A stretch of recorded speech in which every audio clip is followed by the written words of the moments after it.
I'm grateful you're here today. I'm Jennifer Lee, and this is the Healing and Sharing podcast, formerly I Need Glue. If parts of your past still feel close, childhood wounds, loss, or moments that continue to shape you as you unpack them, this space was created for you.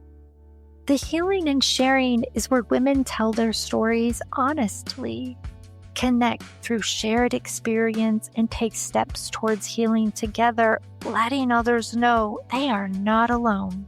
Here, survival becomes strength.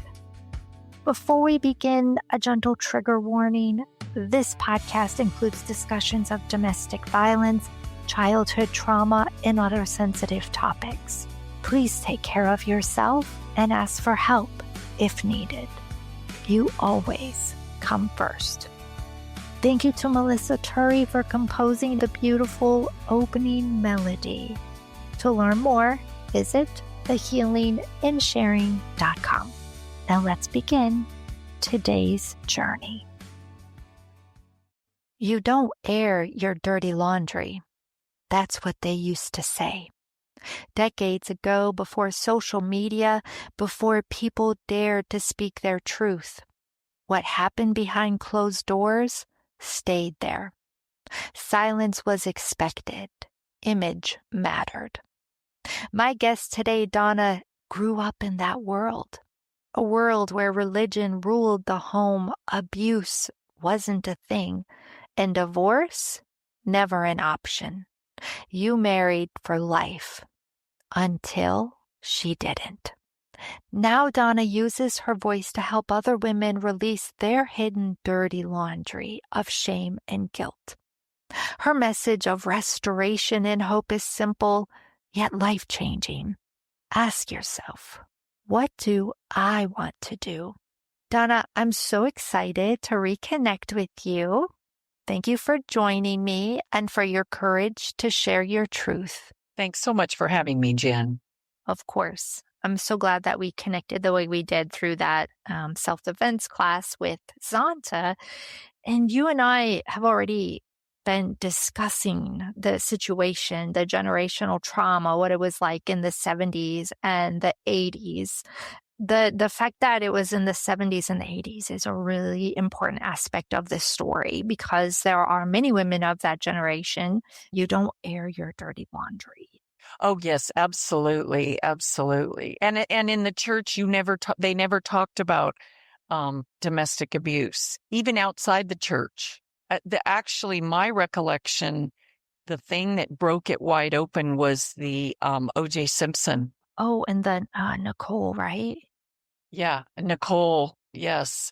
That was the first time domestic abuse was in the public square, to my recollection.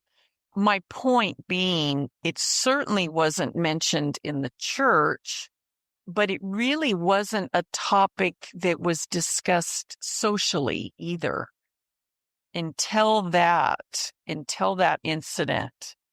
People were horrified, like, wow, this goes on where strong men perpetrate violence on women. It's like, yeah. So there was so much shame. That's the point. There was so much shame involved that people didn't speak about. Because my mom lived through it too, and she never shared it. It was all behind closed doors, yes. So when you first saw on TV this whole O.J. Simpson scenario playing out, what were you thinking? What were you feeling? Well, it definitely was a bit triggering. I had lived in a home of domestic violence as well. My father, was an alcoholic, and before he and my mom gave their lives to the Lord, he was a drinker and a gambler. I was one of 8 children. And so we had that in the home, but of course it stayed in the home. We never talked about it. And then, as was quite common, I did marry someone that treated me like that because to me, that was my normal. Yes. But then also when you are part of the church, now you have another element of I have to stay, or religiously, spiritually, these additional bad things will happen. Oh, absolutely. Divorce was never an option for my mother or for me. We were a strong Catholic family. And, back then, I was born in the mid 50s. Catholics just did not divorce, and there were no divorces in our family. And then I became saved, born again in 74.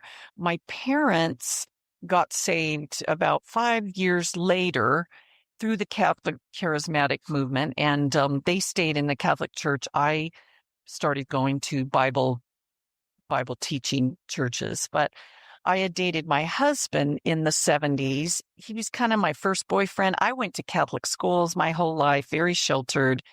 I met him at church. His parents were associate pastors.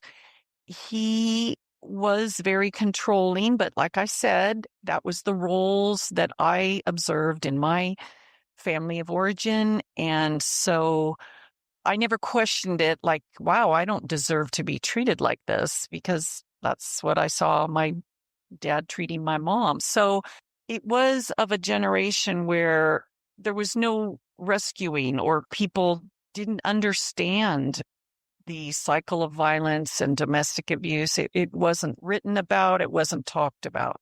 I grew up hearing these things as well. Two of them that come to mind is you don't air your dirty laundry. Oh, yes. Yes, absolutely. So my husband, I begged him that we should go get counseling. And that that is verbatim what he said back. We don't air our dirty laundry. And then I also remember saying to myself while I was in that marriage, Mom endured, I can endure. I remember hearing, you made your bed, now lie in it. Which is very sad, of course, now, but I remember saying that to myself in the middle of the night, laying in bed. For those listening, we hear the word controlling so many times, but boy, it can look different from one relationship to another to another. Can you tell us a little bit about what controlling looked like and felt like to you? Yes, I remember growing up thinking, well, what would my dad say? What would my dad want me to do? And then when I got married, it was, oh, what is my husband going to say about this? And so much so that I remember after I almost lost my life in my marriage and I fled, I was in counseling. I was talking to my counselor and she said, well, what do you want to do? It stopped me. And I quietly said to her, I never ask myself that question. She looked at me and said, well, I think you better start. And I tell you, Jen, I had a picture or a vision in my mind's eye of a brick wall falling and disintegrating. So it told me, yes, okay, from now on, you are going to make decisions. So later, when I got out of my marriage, my mom's came to a crisis with my father. And because I had that experience, when my mom called me, I was on my call. I had a beeper. I got the call. I said to her, Mom, what do you want to do? And immediately my mom said, I want you and your brother to come with me to the house. I want to get enough clothes for 2 weeks. So, see, she had a plan that told me that, but that is something I've used in talking with women, because God gives us instincts and wisdom within ourselves. Yeah, I cannot wait to get into how God carried you through. But I wanted to ask you, you said something about you almost lost your life, but you escaped. Yes, of course, divorce, as I said, was never an option. I can remember us driving on the freeway in a little 1973 brand new Volkswagen Beetle, Super Beetle. And I would check on my passenger side rearview mirror and I would say, look, there's a big rig truck in the next lane to my right. All I have to do is open the door and lean out. And so taking my life was more of an option than going through the shame of divorce because, his parents were leaders in the church. He was a worship leader. I would have been the first in my family of anyone in my family, older or younger. And so that was more of an option.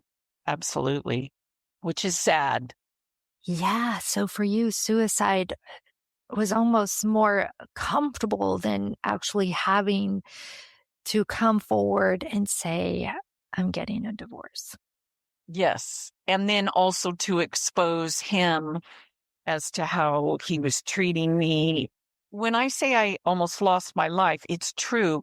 It's not because he was trying to murder me, but the last incident, and I look at it as a way that the Lord opened up the door of the cage I was in, my marriage, because I wouldn't have stepped away. But what happened, it was a Friday night, we would go out to dinner. Well, he started wanting to get a bottle of wine at dinner. And, I would say, I only just want one glass. I don't want more than that. That was the initial reason that the night started out rough. But if you know anything about a batterer or domestic abuse, it's a cycle of violence. You have these incidences. It's never really about the incident. It's about control. We get in our little car and we lived in a little apartment and we were pulling in. And in these little cars, when someone gets out of the car and you're driving and they close the door, it seems like they slam it. So I go into the little apartment and he comes in and he's just furious. And he said, you slammed the car door in anger. And I'm like, no, I didn't. I didn't. I just got out, closed the door, and he pulled into the carport, So that went on for over and over. No, I didn't, and if I did, okay, I'm sorry, but no, I didn't. Well, he wouldn't let it go. So finally, I just remember I thought, he just needs to cool off. He wanted to watch a baseball game or something. So I went upstairs to take a shower and wash my hair. And I remember saying, I'm just going to really take my time. And by then, he's watching the game. It'll be over. Well, no, it wasn't. Came up, started in again. And by then we had been married about 2 years, and you start to learn the pattern. You start to learn that no matter what you say, you can't reason them out of it, because I remember saying, well, so what if I did, come on, that was 3 hours ago or what, but what you learn, the learned behavior that battered women start to walk in is you just shut down. You start to learn, what? It's futile for me to try to reason, because a normal person is like, okay, we're married. We got to work this out. Let's talk this out and let's move on. But see, it's not about that. It's not about the issue. It's about the control, as you mentioned. And so I shut down. I just stopped talking and I was up there drying my hair. Well, he yanked the hairdryer out of the socket and is yelling. And I just plugged it back in and started drying my hair. He did it again. So then I'm like, okay, I'm just going to crawl into bed. I had my nightgown on and my wet hair, just crawled into bed. And then, but wouldn't let up, pulling the covers, yelling, pulling me, turning my face physically. So I had tried to call. I don't know who I was going to call, but this was back in the days we had wired phones, and he literally pulled the phone out of the wall. I kind of had a line in the sand, a closed fist to the face. Yes, that would be like how a man would hit a man. That would be abuse. I had lived for years with preventing me from leaving a room, pulling my arm. So what happened then, I broke. I started crying. Well, when you cry and you cry for an hour, you can't breathe out your nose anymore. We're laying there on the bed, and he has both my hands up above my head, and I had my eyes closed. I was starting to yell. Well, he was afraid the neighbors would hear. And then all of a sudden, my head is looking at the wall to the side. And I was like, oh, I just got a closed fist to the face. And then I started to wail. And then he put his hand over my mouth. Well, he didn't know that I couldn't breathe out my nose. Then I couldn't breathe out my mouth. And literally, I could not get his hand off my mouth. I could not breathe out my nose. And literally, I had another picture in my mind of ambulance guys bringing a gurney up the stairs of our apartment to get me. I thought, I'm going to die right here. He didn't have his hands on my throat. He was trying to keep me quiet. So he wasn't thinking I'm going to kill her, but literally I could not breathe. Well, as God's providence would have it, the thing that saved me is when he hit me with his closed fist, your teeth cut the insides of your lip when you take a punch to the face. And so your mouth bleeds profusely. My blood started seeping out between his fingers, and that caused him to pull his hand away, and I could breathe. Wow. As you share that courageously, what do you feel? Well, I really feel God knew I would never have left my husband. When that happened and I saw the look on his face, he was horrified because he had bloodied my mouth, and my blood was coming out of my mouth. That shocked him, and he backed off of me, and I stood up, and I just said, I just need to go for a walk. I just need to go walk. And he was stunned. So he said, you're not leaving until you, and he got a washcloth and wet it and made me clean my face off. And I dressed quickly, and then he backed against the door, and my heart sank. And I started crying again. I said, please, I promise, I just need to clear my head. Or I don't remember what I said, but I begged him, and he let me out. And then as I ran down the stairs, I know the Lord reminded me, your in-laws are gone. Grab the car keys that have their keys on it. And I grabbed those, and I got in the car, and then I got out on the freeway, and I'm sobbing. And then I saw a policeman. And this is to just mention this to show you where my mind was. And I said, oh, Donna, slow down. You don't want to get pulled over by the police. And then I said to myself, I thought, well, what, if he came around to the car and rolled down your window, and if he flashed his light, by this time it's 11 o'clock at night, what would he say? And I remember thinking, oh, I guess he'd probably say, well, what happened to you? Who did that? And my husband.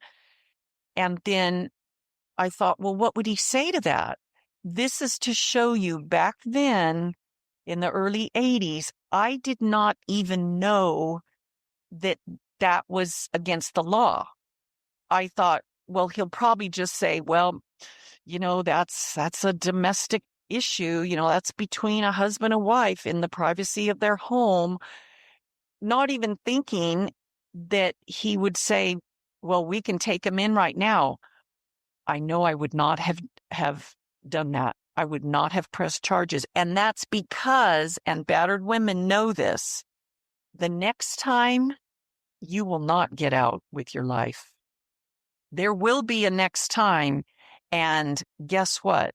He's going to finish the job.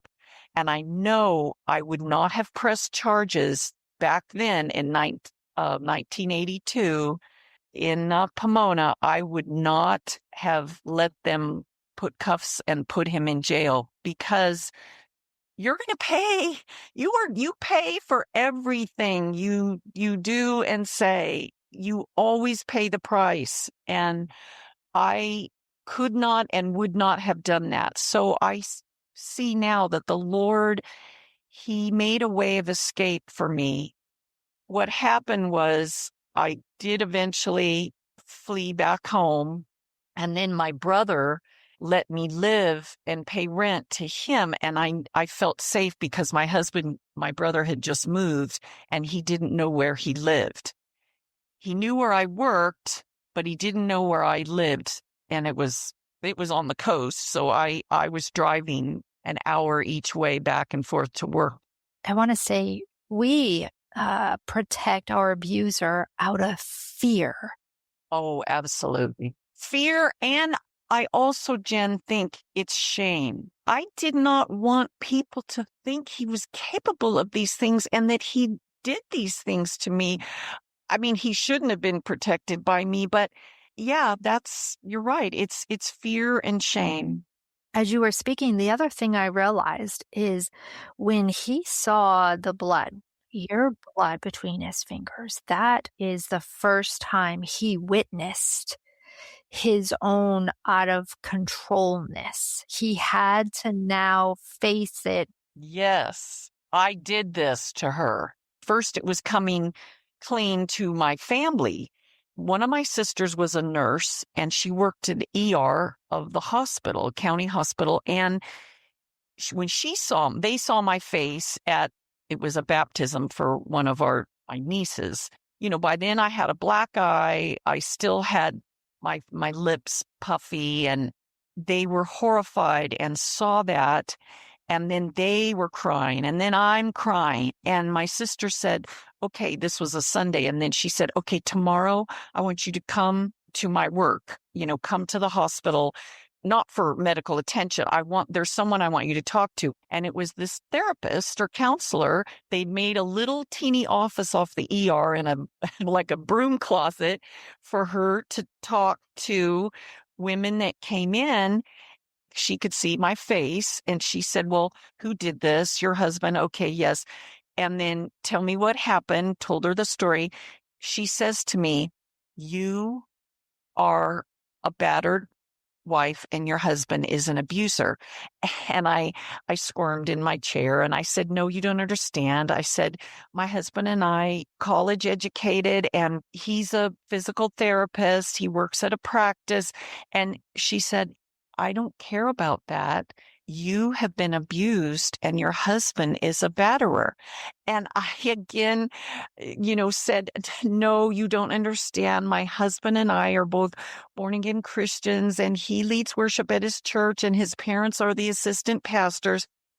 And she said, Donna, I'm telling you, you have been abused and your husband is a batterer. You are a victim of domestic abuse. I left that office still thinking, no, I don't fit that picture. That's not me. And that's not him. The Lord led me. I read an article in a magazine that it was a story about domestic abuse. And then it had 10 questions at the end. So I finished this article and I read the questions. I don't know if there was 10 or 20. I can't remember. And I answered yes to almost every one of them. Like, does he restrict you from seeing or talking to your family? Does he physically restrain you from leaving the house or the room. And literally the tears, they shot out of my eyes. And I said, Lord, why couldn't I have read this article 2 years ago? Then I could say, look, I can't marry this man because he fits this profile. The reason I was in the library, I had somehow seen, I don't know where I saw a flyer for a speaker that was going to speak on domestic violence. So it was the Lord had to do that, had me read that article, take that test, and then go hear a speaker. And then I was like, okay, I'm listening now. I see that now. So then after this lady, I heard this speaker, she had, I guess, a list of these shelters. I did find House of Ruth in Long Beach. So I called them. I told my workplace that I was in an accident because I had to go back to work. I said, oh, I was in the back seat and the driver had to stop suddenly. And I went forward and hit my face on the headrest in front of me. I got a black eye and a swollen mouth. It's so emotional. You're just trying to hold it together. I had to keep my job. I was now paying rent at my brother's, but you can't emotionally rehash your story. I was an emotional wreck. I was crying every day for several hours a day. My life had fallen apart. I was now separated. And so I called House of Ruth. It was a domestic violence women's home. And I called them and I said, look, I have a place to live. I have a job, but I need something. So they said, okay, you come to group on Wednesday nights. That was like someone throwing me a life ring. It was group therapy, but then I couldn't wait once a week. I was barely functioning. I said, is there another group? I need to come more. And she said, well, I can give you counseling if you come to my house and pay $100, a session, which was outlandish back then. And I said, yes. So another night a week, I drove to Long Beach to her home. It was immensely helpful. And I lived for those 2 times a week. But seeing other women in that group therapy that were further along than me, mentally, emotionally, it gave me so much hope. They're functioning. So those first few months, it was so helpful to me to get plugged into a women's shelter for domestic abuse. Well, it's one of those things where you recognize you're not alone, but you're also helping others know that they're not alone. It's a community. Yeah. Where until you've lived it, you don't understand what it's like. And everybody there still has their individual journeys, right? But what do you think is the one thing that connects all of you? They isolate you. I had no friends. I had no contact. We lived almost an hour away from my family. I was living my personal hell. Number one, I didn't think anyone at church would believe me about him. How could I say to anybody, this is what's happening? They would say, what? No, he's not, he wouldn't ever do that. And so it's just a daunting task. There's just no way out. You're trapped. You are in a trap. You are in a cage. That's why I feel like how the incident unfolded, I picture like a wrought iron bird cage, and the Lord opened the door and I flew out. That is beautiful. I want to get into your healing, but I think to recap what you said is you now found a place where you didn't have to convince anyone what you had endured. No, it's like, wow, all these women have gone through what I went through and now they're further along than me. My incident only happened, weeks ago. And look, they've been in here for a year and they're thriving. they're laughing, they're joking, they're doing new things. And oh, it was so hopeful for me. Yeah, it gives me chills hearing you say that. And I'm so thankful that you sought help. That is, the first step. Well, number one, recognizing, hey, after those 10 questions, something's not right. And then also realizing I need help and I need more help on top of that. So that is wonderful. So you eventually found restoration, hope, and love again. What helped you trust yourself and God enough to believe a different future was possible? Well, my story has a wonderful happy ending, but it shook my faith because my husband not just was a Christian, his parents were leaders in the church. And I remember telling my mom, who was a Christian by then, Mom, I still believe in God, but I trusted my life to a Christian and another Christian family, his family. And I said, and I almost lost it. And I'm taking back control of my life. So what I say is I still believed in God, but I wasn't seeking out a church because I almost lost my life with a church family. I walked away from the Lord, but then, Jen, he wooed me back. The Holy Spirit drew me back. I fought him. It broke my heart that I walked away from him for that year. And I said, I don't want to come back to you to ever leave again. And again, he gave me a picture in my mind and he spoke to me. He showed me, he bent his hand and forearm down in front of me. And he showed me his forearm and his hand. And he said, Donna, my child, our relationship is not based on your strength. I will hold you. I will hold on to you. I am holding you in the palm of my hand. And the analogy is like when you're crossing the street and you've got your 4-year-old toddler, you take their hand. They're not holding your hand.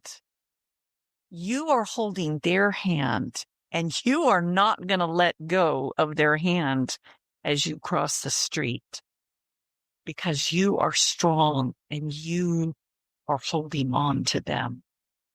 Wow, that is so true. You're holding on to keep them safe, to guide them, to make sure they don't run away and go astray. Yes, to protect them, to keep them. Yes. Wow. What a beautiful vision. It's an amazing way to kind of segue towards the ending of the conversation. You said that you have a very happy ending to the story, obviously. Yes, you do. Yes, I do. But it took a while. It took a long time. So the first 10 years, I was like, I'm good. I'm good. I have a great job. I have a beautiful life. I travel with my job. I traveled with girlfriends. I went on mission trips and the Lord healed me. I went through inner healing, healing for damaged emotions, read books, went through therapy, counseling, spiritual healing. And so eventually, of course, yes, I wanted to be married. Well, here I am in my 50s. So now no longer physically able to have children and really wanting to be married. And it was the desire. I wanted to be a grandmother in the truest sense. Even so, I would not go out with anybody that didn't have their own children. And then I started to meet, as I get into my 50s, widowers. And I'm like, oh, well, that's it's a good option because she's not coming back and you can be the grandmother, and so I was single, never remarried for 29, almost 30 years. And then when I was 55, a friend of mine, I knew it would be a friend introducing me, and that's exactly what happened. I met a wonderful widower, and he had 6 grandchildren. Now we have 7. His wife had passed the year prior. He had been married 40 years. But at first, I'm like, no, he's 7.5 years older. No, no, no. But he won my heart. And I say to him, honey, I love you because you first loved me. And we have been married this year, 15 years. I could not be happier. He is perfect for me. I didn't think a happy marriage was even attainable. You see so few. And I have a wonderful, happy marriage. We love spending time together. We're very equally yoked spiritually. We both got saved in the mid-70s, and we are in ministry, retired. We do missions and travel, and we love our life and love the Lord. I love that. I have one last question. Now in your life, instead of asking yourself, what do I want to do? Has it shifted to, God, what do you want me to do? Oh, well, it was always his will, of course. That was always the case, the will of God. But now I know I don't have to ask. And my husband and I, we are so one that it's easy. We're similar personalities. It works well. I don't even have to say that. I just know. And my self-talk is totally different. I don't ever, have bad self-talk about myself. And yeah, I'm a totally different person now. And it's a joyful journey and a happy ending. Can you share a message with listeners who might be on that path of it's too late for things to change? This is just how it's going to be, hopeless? There is always hope. Now may the God of hope fill you. That is who he is. He's a redeemer. He redeems our choices, our mistakes people made against us. He redeems it. He makes all things work together for good, no matter how old you are. So I got married for the second time at 56 years old. I'm almost 71, and there is joy in our journey to the Father's house. Thank you so much for sharing, and thank you for being my guest today, Donna. Thank you, Jen. I hope this brings hope to many women and people. Absolutely. I have no doubt that it will. Thank you for listening today. And remember, you are stronger than you think. Until next time.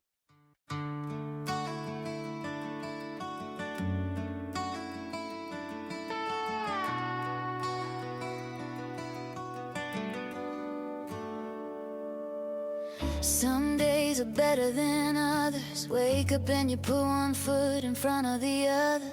Same routine, same places. You just keep on pushing through it.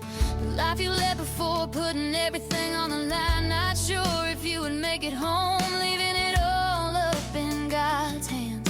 Just happy to see the sunrise again. Baby, lay those worries on my shoulders. It will always be okay. You have me to hold. Listen to the silence in the dark. Let it guide your way. Hear my beating heart when you're wandering, lost and afraid. You got my hand, so take hold and lean into me as I lean into you. I'll pick you up, take the pain away, mend all the seams to your scars. I'll heal you from your own thoughts. Dance in my arms, close those eyes. Imagine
from all the harm. I'll heal you from the war, the thoughts that keep you up at